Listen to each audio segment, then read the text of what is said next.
Everybody has heard about the Himalayas and you believe it's going to be fantastic, but it actually blows you away. Everything that you see in books, you see in pictures, but when you're actually there, it's really hard to describe, and it's really hard to take decent photos to show just the beauty. I've seen nothing like it in any part of the world.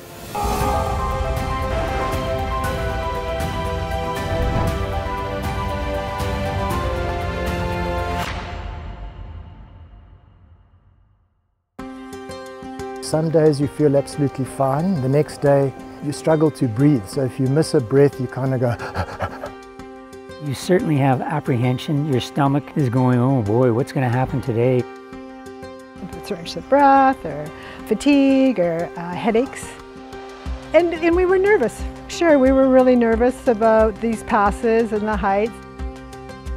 First you're on this wonderful tarmac, and all of a sudden it ends and you're in gravel in a landslide of a detour.